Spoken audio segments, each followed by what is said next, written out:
Swords, Eight of Pentacles, and the Sun. So it looks like you're trying to go after some sort of dream, right? Like you're going after your happiness here, and it can involve a an organization, right? There's a lot of people underneath this tree. And when you build up your pentacles, you have to work together. Like you can get to the top of the mountain by yourself, but it's a lot easier when you have support. And that's what you're looking for. You're looking for the right amount of support. People underestimate the effect of who they have around them all the time and how it affects them on a daily basis, mentally, physically, financially, socially. And who you keep in your inner circles is really important. And a lot of people don't vet who's around them, right? You know, like they're just like, oh, well, I've known this person for 10 years. I guess they're just fine. But it's just like, are they okay for you? Because they're almost influencing you negatively. They're toxic people around you, even though they might not be toxic to you. They're toxic to other people. And it's just like, those are your people. Those are the people that you decide to be in your inner circle. What does that say about you, right? If you decide to hang out with a bunch of assholes, are you an asshole too? You're guilty by default almost, because even if you're a good person and you have a good heart, if you're around a bunch of a-holes and they're always doing things that are just negative, toxic to other people, you're associated to them, right? And so do you want your reputation to be associated with a bunch of toxic people? So you might think that these people aren't holding you down. There's chains here, and there's chains being broken with the Prince of Swords. So there's a truth here of realizing, okay, well, maybe these people are holding me down in some way. They're actually not letting me get to the sun. They're keeping me below the surface, because toxic people, if they are toxic, they don't want you to succeed or change. They like you just the way you are. And especially if you're all suffering together and you start succeeding outside of them, they're actually not going to like you. They might turn on you, right? Because misery loves company. It's not fun energy, but it's the truth. And then you start to realize who your true friends are when you start growing, changing, getting better for yourself, going after what makes you happy. If these people are trying to chain you down to be like, well, you were always this way, you should stay that way because we're all that way. And you're just like, no, I want to grow more. I want to develop more, right?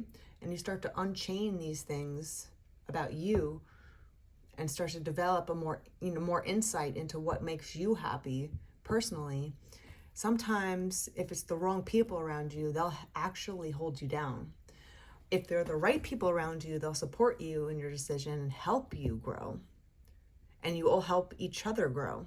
So again, it's like vetting who's around you, and almost, it doesn't matter how long you've known someone. It doesn't matter how they're related to you. It doesn't matter how they're quote unquote helping you. Maybe even if it's employees, they're like, oh, this employee made so much money for me, I have to keep them around, but they're the biggest asshole in the world, right? Or it's like, I've had this friend since childhood, I have to be friends with them. Do you? Do you have to be friends with them?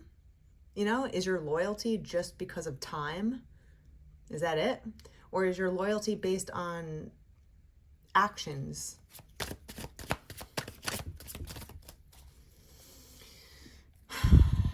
Okay, so how are these people holding you down?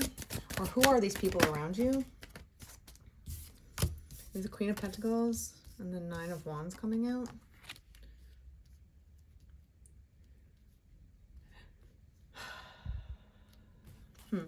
One more. The Devil. Okay. Lucifer. Yeah. talking about toxic people and making you feel weary, this card is all about the wounded warrior, the person that's trying really hard to get ahead and they're just feeling tired. Like you still have energy to fight, but you're feeling tired, you're feeling worn out, and the wrong people around you will keep dragging you down because they love to have a pity party together. There might be something where there's a connection here, Prince of Swords and the Queen of Pentacles, where this prince might be looking at this Queen of Pentacles being like, wow, she would make me happy. It might be a little bit of an age difference, right? But the people around this Prince of Swords, they're going to try all their might to get in the way with the Devil card. They're going to be like, oh, no. You can't go after what you actually want, what actually makes you happy. That's not good for us. What else with these people?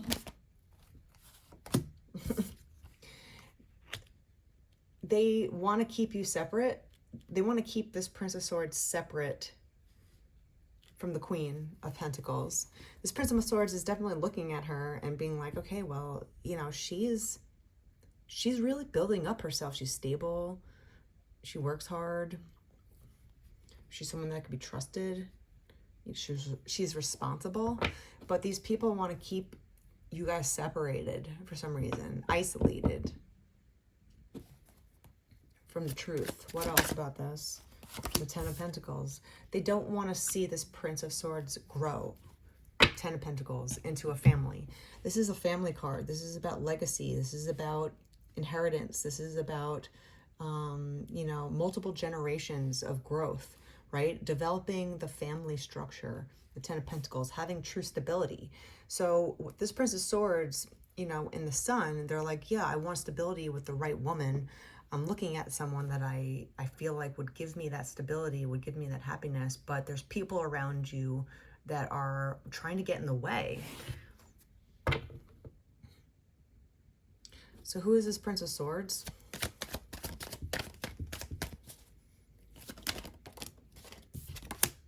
Two of Pentacles.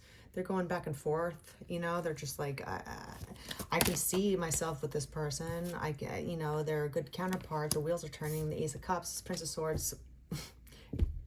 Cards don't lie. This Prince of Swords knows that they want something with you. They want a chance at love with you, and they want to go the distance to the Ten of Pentacles. But again, there's people in the way. And then now you have to evaluate who's around you and why are they around this Prince of Swords? Like, why are they so invested in his decisions?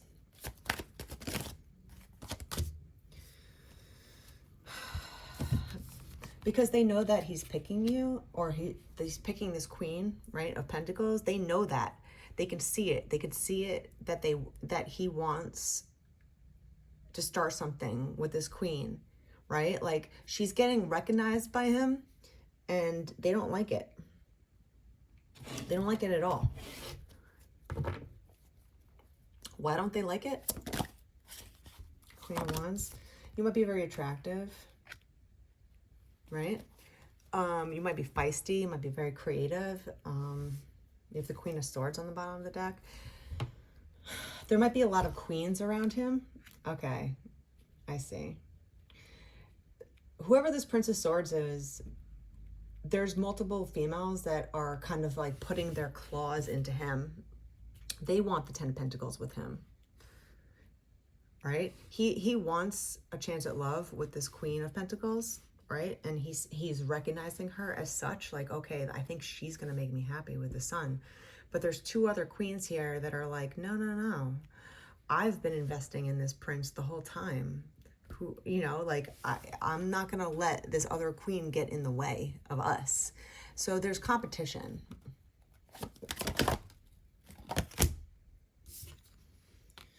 Yeah, they're dreaming of him. They like, this is the thing about delusion and people. It doesn't matter if you're female, male, whatever. You can have a crush on somebody, right? And you can you can try to invest in them at all times. Sometimes people Women do a lot of weird things to try and get a male's attention, okay? But this is the thing, a man is gonna pick whoever he wants. You can try to sway a man. You can try to sleep your way to the top to get success. You can try to baby trap this man, but the man still won't like you any more than however they do, right? You can try to use, sex to influence him, but he might take it, but he's not going to change his emotions about them, right? He's still going to have his thoughts on somebody else. So even if it's not sexual based, like a woman can invest in a man and be like, well, I do all these things for you. I help you. I work for you for free. I've been helping you for years. And eventually they're so delusional to think like, okay, well, eventually he's just going to change his mind and fall in love with me. And it's just not the case, because if there's a delusional female that is feeling like they can just kind of almost like shoehorn their way in, to his heart and just like almost force him 11:11 on the clock, like force him to love her, it's not going to work, because a man is going to act on it eventually, right? Yes, you can grow to love somebody, of course, but you can't change someone's feelings about you as much as you want it to happen. Like if these two females have a crush on this person and, they're doing everything they can to try to change and sway him to fall in love with them, it's not going to work. And it doesn't matter how many years of investment they've been trying to do, with this person, it's never going to work that way. So then all of a sudden they see this Prince of Swords looking at this other queen and being like, wow, I like her. I want something with her. Now they're upset because they're like, I've been dreaming about this prince for 10 years and I've been putting in the work to try and make them love me. It's not going to work like that. It just doesn't work like that, right? You can't force someone to love you if they don't.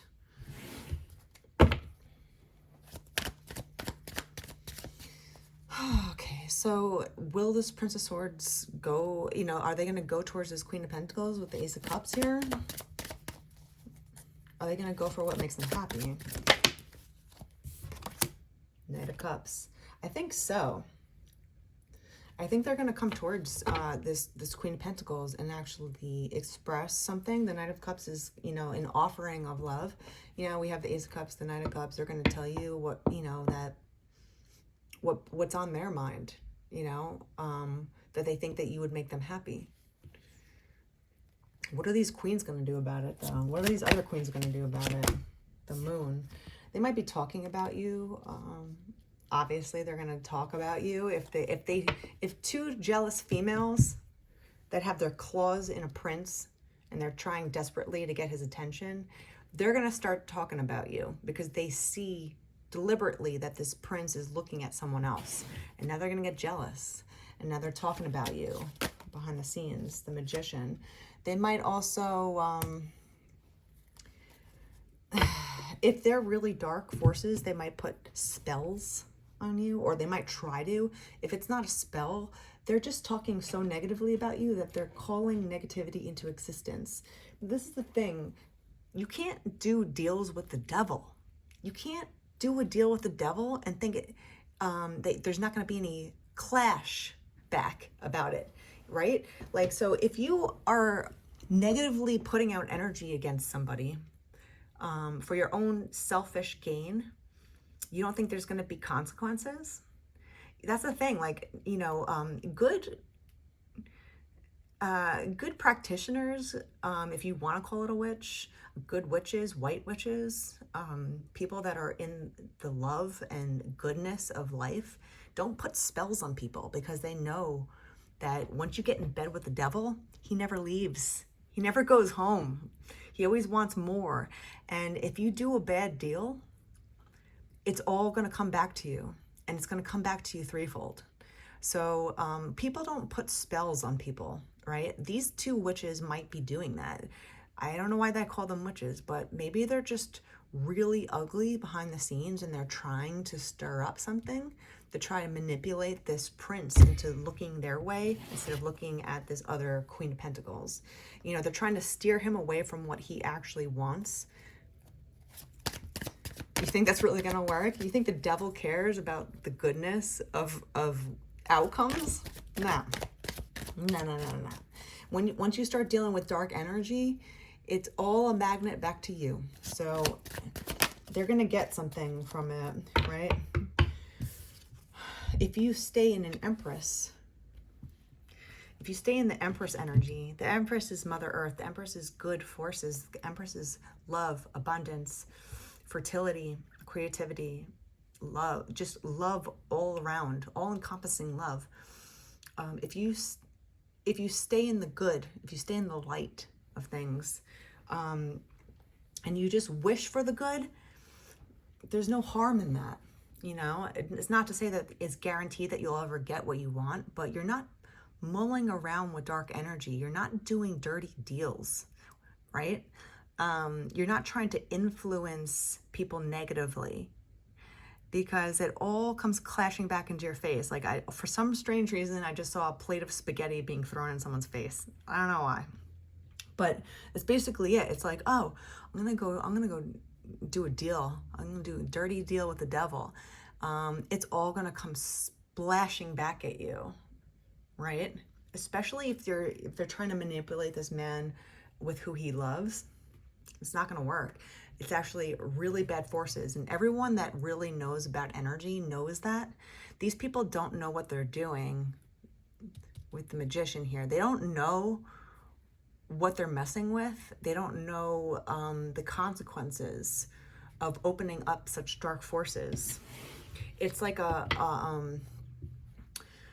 it's like a tick that never gets off of you. They just keep sucking blood out of you, and you basically wither away because you had dark energy in you. You wished dark energy on somebody else. It's going to come back at you, and it's going to stick to you forever. Good luck trying to get away from it. You have to really have a lot of power, a lot of goodness coming out of you to fight dark energy. And if you're dark yourself and you're wishing darkness on somebody else, because these two queens are wishing, you know, that this prince doesn't, you know, go after what he loves, what's going to make him happy, it's not going to turn out well for them. It's not going to turn out well for them at all. So I don't know who needs to hear this message, but you can wish and you can want, you can try to call in energy, you could try to pray, right? Praying is good. It's a positive way to call in energy, but pray for positive things to happen. Don't pray for negative things to happen to somebody else, because it's all going to come back to them. And they'll learn that the hard way because they're too selfish to figure that out for themselves. So stay in your light, stay positive. If you have interest in someone, you have to let it go into the universe and let that person decide if they like you back, because you can't force someone to like you. You can't force someone to love you. You can't force someone to turn against their heart's desire, because once you start mulling in this dark energy, this dark spell work, it's just going to backfire on them. So stay in your light, you know, release it into the universe. If the person is meant for you, they'll come to you, and that's it.